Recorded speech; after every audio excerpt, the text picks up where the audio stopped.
जय हिंद। मैं सौरभ और आप मेरे साथ सबल 30 ऑनलाइन एजुकेशन में हमारे साथ केमिस्ट्री पढ़ रहे हैं। हम केमिस्ट्री के रदरफोर्ड मॉडल को कल देख रहे थे। रदरफोर्ड ने जो मॉडल ऑफ एटम का सिद्धांत दिया वो क्या था। इससे पहले एक चीज पे मैं आपका ध्यान आकर्षित कराना चाहूंगा कि हम लोगों ने 8, 9, 10th के लिए रोहित जी के नाम से चैनल स्टार्ट किए हुए हैं। लगभग इस पे 8,000 से ऊपर सब्सक्राइबर भी हैं और बहुत सारे स्टूडेंट्स इसका फायदा ले रहे हैं।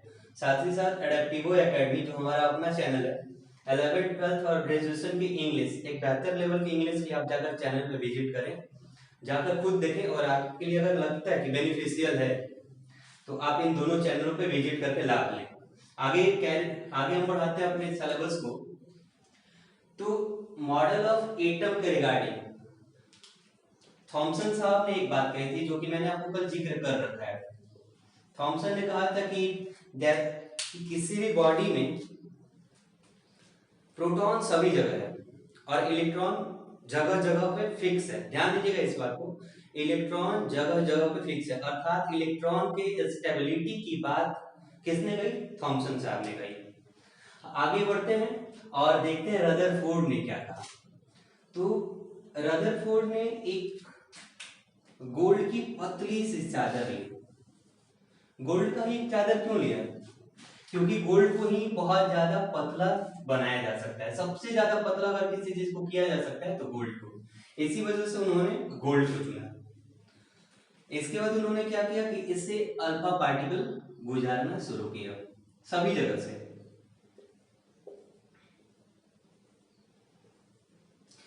कुछ इंटरेस्टिंग रिजल्ट है, जैसे कि जो सबसे अपर पार्ट था वहां पर जो उन्होंने अल्फा पार्टिकल को गुजारा तो वो सीधे सीधे बिना किसी रुकावट के आगे निकल गए। उन्होंने देखा कि थोड़ा सा नीचे आने पर जो अल्फा पार्टिकल है वो कुछ दूर जाके बेंड कर जा रहा है, कुछ दूर जाकर के बेंड कर जा रहा है। और जब वो लगभग बीचों बीच पहुंचे तो उन्होंने देखा कि जिस अल्फा पार्टिकल को उन्होंने पास कराने की सोची तो वो इधर से जाकर ठीक सेम उसी डायरेक्शन में वापस आ गया। लगभग इस पे 20,000 अल्फा पार्टिकल पास कराए गए। उनमें से एक अल्फा पार्टिकल के साथ ऐसी घटना हुई। जब देखा गया तो पाया गया कि जिस जगह पर अल्फा पार्टिकल वापस आ जा रहा है वहां पर पॉजिटिव चार्ज बहुत काफी मात्रा में पाया गया और यहीं से रदरफोर्ड ने कहा कि यह न्यूक्लियस है। और इस तरह से हमें पता चला कि न्यूक्लियस की खोज किसने की? रदरफोर्ड ने। और यह घटना कब की है? 1911 की है। कुछ लोग जानने के लिए इच्छुक होंगे कि ये चादर कितनी पतली थी, तो लगभग 100 mm।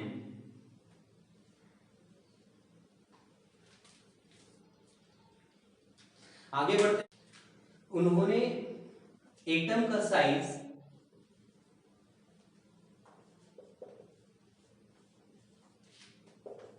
10⁻⁻10 m बताया और न्यूक्लियस का साइज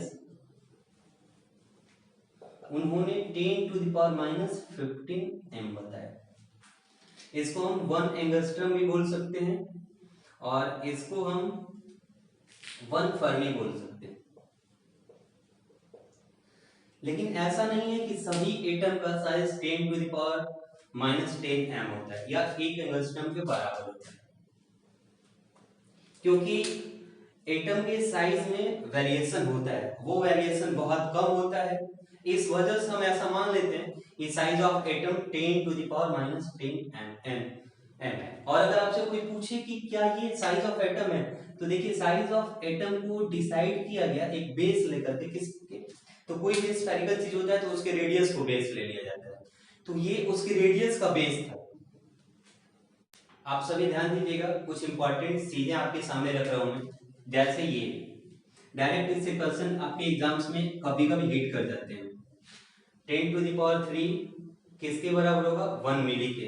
10⁻⁶ किसका वैल्यू होगा 1 माइक्रो का, 10⁻⁹ नैनो का 10⁻⁻10 is equal to 1 angstrom, 10⁻⁻12 is equal to 1 pico और 10⁻15 इज इक्वल टू 1 फर्मी। आप इसको बेहद अच्छे तरीके से रट लेंगे क्योंकि रटने का और आपके पास कोई उपाय नहीं है।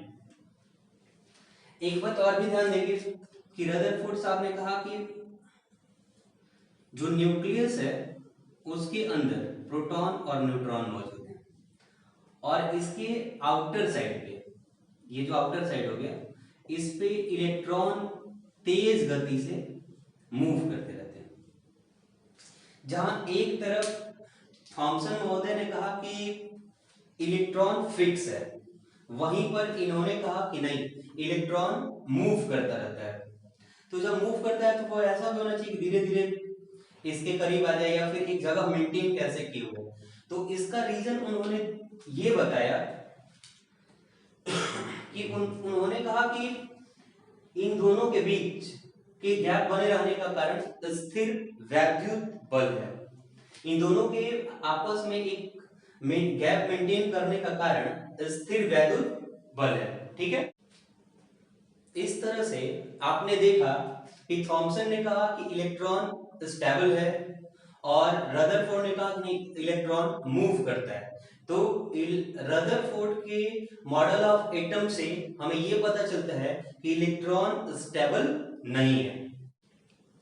रदरफोर्ड के बाद बोर्स ने मॉडल ऑफ एटम दिया 1913 में और साथ ही साथ इन्होंने बताया कि जिस तरीके से आप सौरमंडल देखते हैं और सौरमंडल में सूर्य है नाभिक में और उसके चारों तरफ सौरमंडल परिवार के ग्रह उपग्रह हैं और घूमते रहते हैं, ठीक उसी प्रकार से हमारे मॉडल ऑफ एटम में भी नाभिक में प्रोटॉन और न्यूट्रॉन है और इसके बाद चारों तरफ इस बाउंड्री पे इलेक्ट्रॉन घूमते रहते हैं।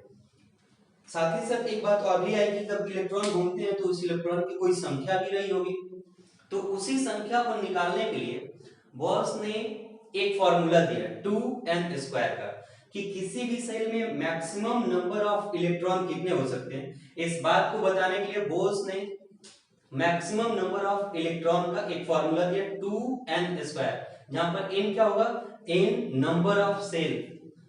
जैसे इसको हमने k को फर्स्ट सेल मान लिया और 2n² लिखा, तो 2 × 1 का स्क्वायर इज इक्वल टू 2, यानी फर्स्ट सेल में मैक्सिमम नंबर ऑफ इलेक्ट्रॉन 2 हुआ।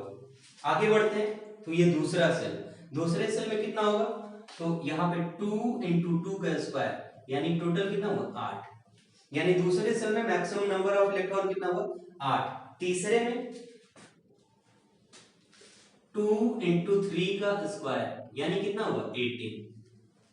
उसी तरह से चौथे में 2 × 4 का स्क्वायर कितना हुआ टोटल 32। और इस तरीके से आगे मैक्सिमम नंबर ऑफ इलेक्ट्रॉन निकाला जा सकता है।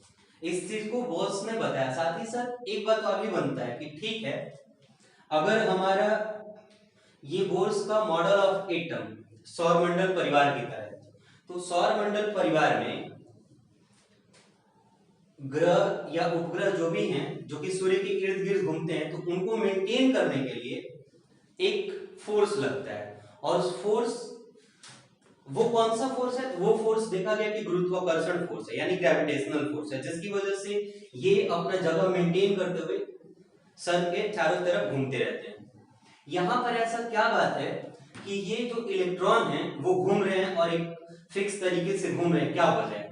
तो यहाँ पर बोर्स ने बताया कि यहाँ पर कोई गुरुत्वाकर्षण बल नहीं बल्कि यहाँ पर आकर्षण बल है। क्योंकि आपको पता है कि इलेक्ट्रॉन का नेगेटिव चार्ज और प्रोटॉन का पॉजिटिव चार्ज यही एक दूसरे को क्या करता है, मेंटेन करता है, जिसकी वजह से इलेक्ट्रॉन अपनी जगह बनाए हुए और इस आकर्षण बल की वजह से इलेक्ट्रॉन चारों तरफ घूमते हुए नजर आते हैं। तो ध्यान देंगे यहाँ से कि आपसे एक छोटा सा क्वेश्चन बनाया जा सकता है कि किस बल के कारण इलेक्ट्रॉन न्यूक्लियस के चारों तरफ घूमते रहते हैं, तो आपका जवाब आकर्षण बल होना चाहिए। ठीक है, आगे बढ़ते हैं। हम लोग बात कर रहे थे मॉडल ऑफ एटम की, जहां पर थॉमसन के विचार को देखा आपने, रदरफोर्ड के विचार को देखा आपने, बोर्स जिसका पूरा नाम नील बोर्स है, उनके विचार को भी देखा। तो यहां से एक छोटा सा क्वेश्चन कभी कभी आपके एग्जाम में बन जाता है कि एक जगह पाया जाता है प्रोटॉन और न्यूट्रॉन साथ में, और एक जगह सिर्फ और सिर्फ इलेक्ट्रॉन पाया जाता है।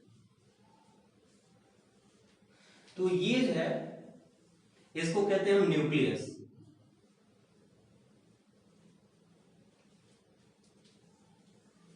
और ये सेल के अराउंड मिलता है, या फिर ऑर्बिट कह रहे हैं।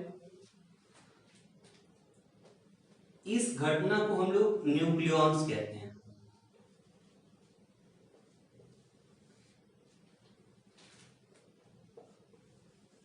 एक बात आप और भी ध्यान देंगे, तो इस प्रक्रिया को न्यूक्लियॉन कहते हैं, जो नाभिकीय अभिक्रिया में भाग लेते हैं। और ये क्या करता है, तो ये रासायनिक अभिक्रिया में भाग लेता है, जिसको हम केमिकल रिएक्शन कहते हैं। मैं कोशिश करूंगा क्लास को बाइलिंगुअल लेके चलने का।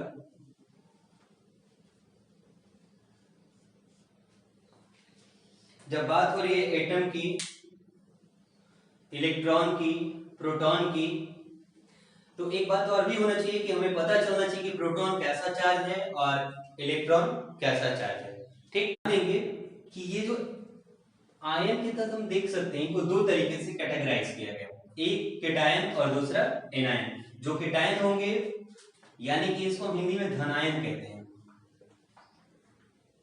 जो केटायन होंगे वो पॉजिटिवली चार्ज होंगे यानी कि धन आवेशित होंगे, और एनायन जिसे हम हिंदी में ऋणायन कहते हैं, और ये ऋण आवेशित चार्ज होंगे। दोनों के कार्य क्या होंगे, तो जो केटायन होंगे वो अपने पास से इलेक्ट्रॉन रिमूव करने की क्षमता रखेंगे, यानी देने की। जैसे Na+, तो यहां से एक इलेक्ट्रॉन कभी भी किसी को दिया जा सकता है जिससे जरूरत है, यानी अपना ये एक इलेक्ट्रॉन रिमूव कर सकता है। Ca2+, यानी कि ये अपने आउटर सेल से 2 इलेक्ट्रॉन रिमूव कर सकता है। आगे बढ़ेंगे, और एनायन यानी कि ऋणायन का कार्य क्या होता है, तो ये इलेक्ट्रॉन एक्सेप्टर होते हैं या अपने अंदर इलेक्ट्रॉन को ऐड करते हैं। ठीक है, जैसे Cl- का मतलब क्या कि इनको एक इलेक्ट्रॉन की आवश्यकता है अपने आप को स्टेबल बनाने के लिए। ठीक है, S2- का मतलब क्या कि इनको एटलीस्ट 2 इलेक्ट्रॉन मिल जाए तो ये अपने आप को मजबूत बना लेंगे। जबकि यहां पर क्या था कि अगर ये एक इलेक्ट्रॉन किसी को दे दे, रिमूव कर दे खुद से, तो ये अपने आप में स्ट्रांग हो जाएगा। आगे बढ़ते हैं,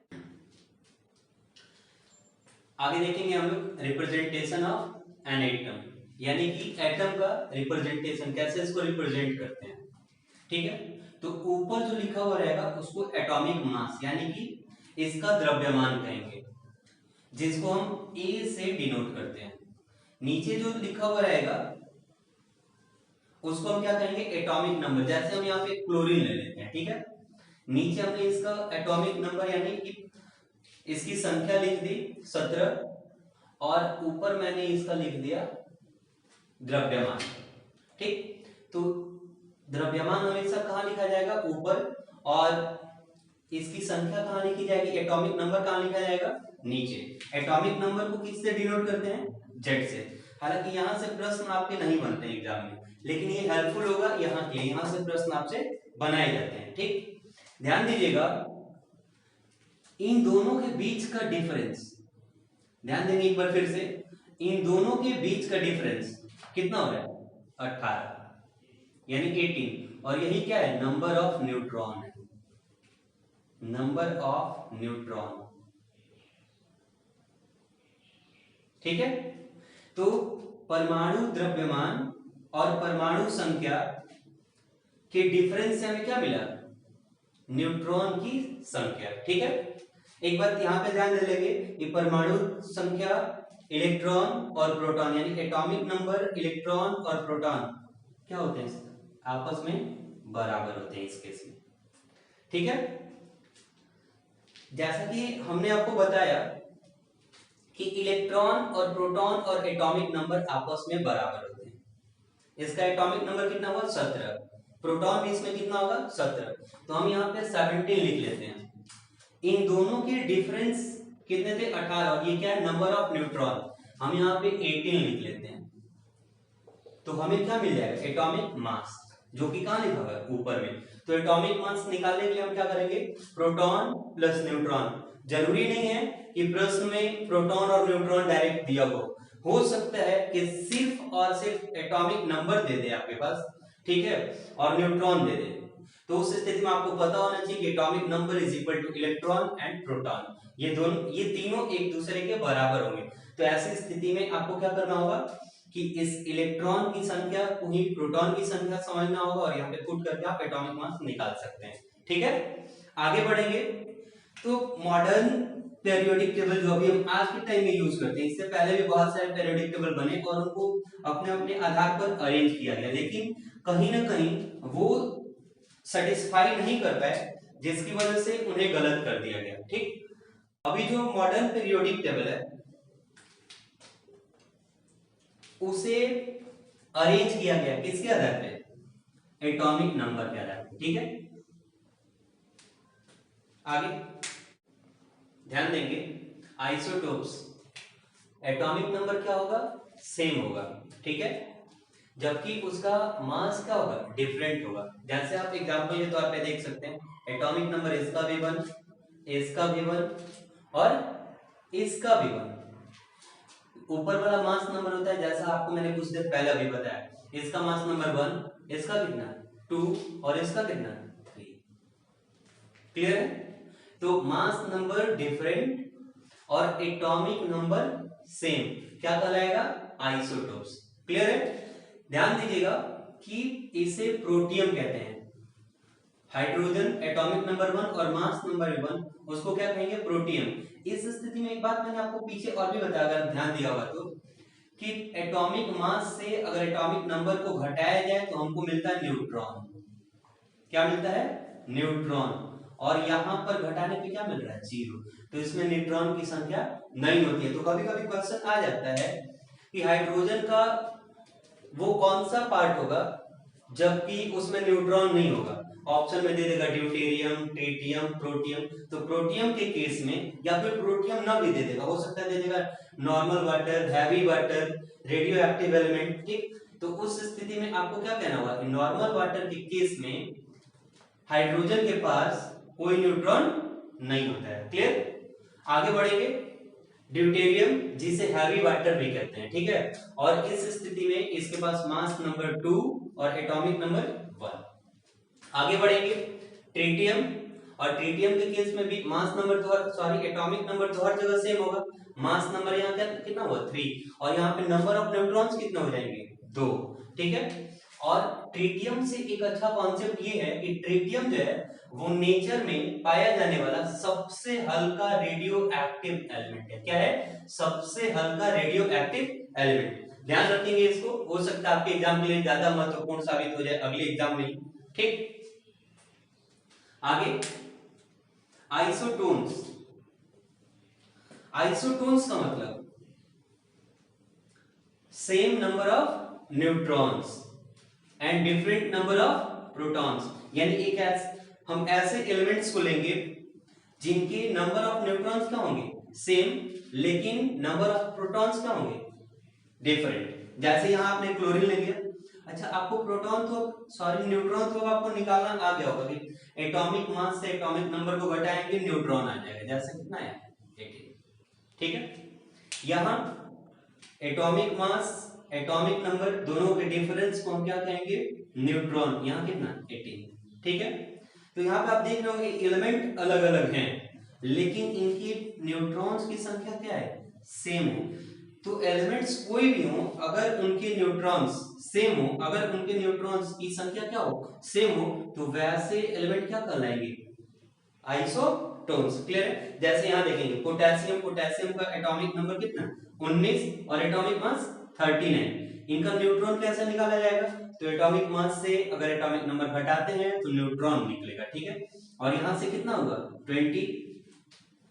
कैल्शियम कितना 40, एटॉमिक मास 40 और एटॉमिक नंबर कितना 20।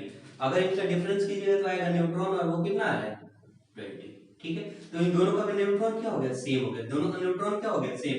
तो ये पोटेशियम और कैल्शियम क्या हो गए, आइसोटोन्स। क्लियर है, कैल्शियम और आर्गन क्या हो गया, आइसोटोन्स। पोटेशियम और कैल्शियम क्या हो गया, आइसोटोन्स। क्लियर है, आगे देखते हैं। इससे पहले आइसोटोप्स देखा, आइसोटोन देखा। आइसोटोप में क्या देखा कि same number of atomic number, ठीक, और आइसोटोन में क्या देखा, सेम नंबर ऑफ न्यूट्रॉन। आगे बढ़ते हैं आइसोबार। आइसोबार में same number of mass but different atomic number, यानी कि परमाणु संख्या जो है वो अलग अलग हो सकता है, लेकिन उसका परमाणु द्रव्यमान क्या होगा, सेम। जैसे आर्गन, परमाणु संख्या कितना है 18, और कैल्शियम परमाणु संख्या 20, अलग अलग है, लेकिन ऊपर वाला मैंने आपको बताया कि क्या होता है, एटॉमिक मास नंबर होता है। ठीक, इसका भी 40 और इसका भी 40, तो हम लोग क्या समझेंगे कि वो आइसोबार है जिसका मास सेम है। तो आर्गन और कैल्शियम इस केसेस में क्या हुआ, आइसोबार। क्लियर है, आगे बढ़ते हैं और देखते हैं आइसोमर को। आइसोमर में क्या होता है, सेम मॉलिक्यूलर फार्मूला, यानी कि इनका मॉलिक्यूलर फार्मूला जो होगा वो सेम होगा, लेकिन जो इनके स्ट्रक्चर होंगे, जो इनका बनावट होगा, जो इनका संरचना होगा, वो क्या होगा, अलग अलग होगा। जैसे देखिए C5H12 यहां भी लिखा हुआ है, यहां भी लिखा हुआ है, और यहां भी, यानी मॉलिक्यूलर फार्मूला तीनों का क्या लिखा हुआ है, सेम लिखा हुआ है। क्लियर, जबकि आप इनके स्ट्रक्चर देख रहे होंगे तो ये एक चेन वाला स्ट्रक्चर सीधा सीधा दिख रहा है, ये स्ट्रक्चर आपको डिफरेंट टाइप से दिख रहा है, और ये भी स्ट्रक्चर आपको डिफरेंट टाइप से दिख रहा है। इसमें भी 5 कार्बन, यहां भी 1 2 3 4 5 कार्बन, और यहां भी देखिएगा 1 2 3 4 और 5 कार्बन। ऊपर 5 कार्बन, नीचे सॉरी ऊपर 5 हाइड्रोजन, नीचे 5 हाइड्रोजन, दो साइड से। ठीक है, 12 हो गए टोटल। यहां देखिएगा 3 6 9 12, टोटल हाइड्रोजन कितना हो गया 12, और यहां पे देखिएगा 3 6, ठीक है, और 3 9, और इसके बाद देखिएगा 10 11 और 12, ठीक है, तो यहां भी कितना हो गया 12। क्लियर, तो इस तरह से हमारा आइसोटोप, आइसोटोन, आइसोबार और आइसोमर क्या हुआ, कंप्लीट हुआ।